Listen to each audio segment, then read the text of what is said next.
السلام عليكم ورحمة الله. ازيكم حبايب قلبي؟ عاملين ايه؟ يا رب دايما تبقوا بخير. قبل ما ابدا اي حاجه انزلوا في الكومنتات واكتبوا اللهم صل وسلم على سيدنا محمد. النهارده بقى هنعمل ايه؟ هنعمل حاجه سهله وبسيطه قوي، تنفع فطار غدا عشاء اي حاجه جنب الاكل، وجبه اساسيه فتنفع في كل حاجه. هنعمل ايه النهارده؟ هنعمل تونه بالبطاطس. عايزه اقول لكم سهله وبسيطه جدا ومكوناتها بسيطه قوي قوي وبدون كلام كتير. يلا بينا على المقادير. دلوقتي بقى يا حبايب قلبي هنعمل ايه؟ هنعمل بقى التونه. عايزه اقول لكم سهله جدا وبسيطه وخفيفه قوي في الجو الحر اللي احنا فيه ده. علبتين تونه، طبعا الكميات اللي انتوا عايزينها. علبتين تونه وزيتون ومايونيز وليمون وفلفل رومي او حراق، وبطاطس. بقى ايه بطاطس؟ هي بصي انا مقطعاها مكعبات كده، بس لسه هسلقها. تتسلق قوي قوي وتتهرس يعني تتهرس خالص. وبعدين بقى انا هوريكم الايه الطريقه، بس بعد ما اسلق اروح اسلق البطاطس وارجع لكم تاني.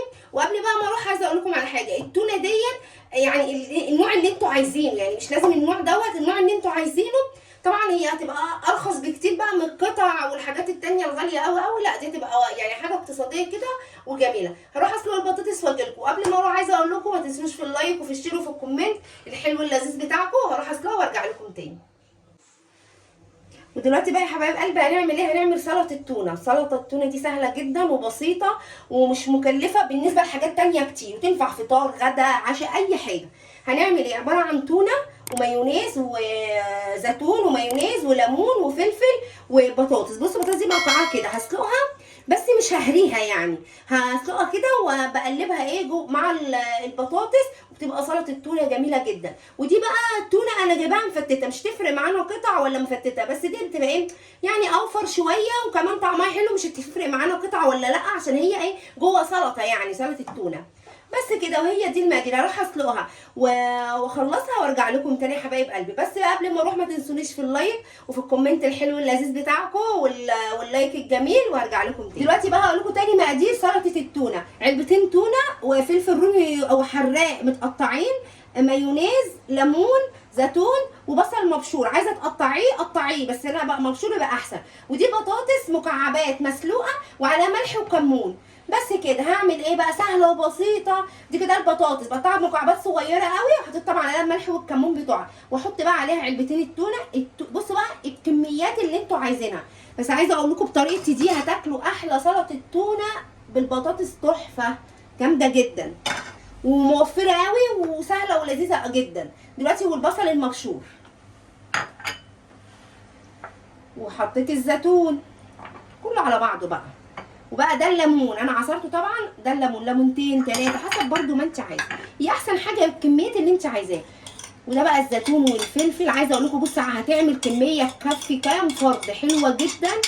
اعملي بقى جنبها بطاطس محمره، تعملي جنبيها اللي انت عايزاه بقى حسب ما انت عايزه. بس كده. قوم بقى مقلبها بالراحه بقى عشان البطاطس ما تتهريش. بصوا بقى الجمال، سلطه التونه من الاخر. جربوا سلطه التونه بتاعت ام ملك بجد هتعجبكم. كل اللي دقها بصراحه عندي عجبته جدا. وبصوا بقى شكلها يفتح النفس.